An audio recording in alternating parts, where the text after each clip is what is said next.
I remember being in my new member presentation and just being so excited. I was so excited to wear these colors and wear them so proudly because I was part of something that was bigger than myself. But I kept hearing people say, "You made it. Now the real work begins." The real work begins. I was too happy to throw up my signs and be able to show that I didn't take a minute to process what that meant. The real work begins. It wasn't until I did my first tabling and I realized, oh, this is probably what they mean about work. You have to answer questions. You have to know what to do in certain situations. You have to plan events. And you actually have to run the chapter. A lot of times as new members, we're not educated on what does work mean. The expectations are not given to us. Have you taken out the time to educate your chapter members or new members on the aspect of what we call work? Or are you just saying, oh, the Neos got it? Because we love to say that. The 4 things that I remember as it relates to being a new member that helped me kind of with direction was this sense of culture, building a community, making connections, and staying in compliance. 4 C's. The first C is culture.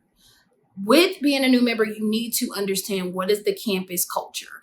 What is your chapter's culture? Do they show up to certain events? Do they wear certain attire on certain days? What is the culture like? I think if I would have understood a little bit more from a perspective as a new member versus a perspective as a potential new member, I would have learned way more and gained way more insight. Second thing, community. Who are the people in the community that a new member should be previewed to? What is the fraternity and sorority life community about? Do they know? Did you educate them on who's on the so-called yard? Do they have to show up to council meetings? Did you take out the time to prepare them for what an actual council meeting looks like? Or you just said, oh, you can go ahead and go. You need to have a better understanding of your individual chapter / organization and then the community as a whole. So you can know where you fit at. Then connection.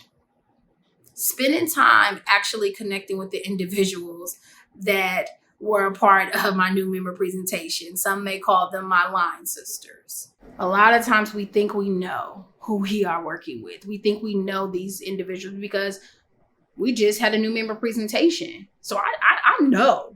And that's what you're saying now. I know my sorority sister. I know my fraternity brother. I got this. You think you really know a person. You think you do. But then when you have to actually do work in a chapter with them, it's a game changer. So you need to take time to build some connection.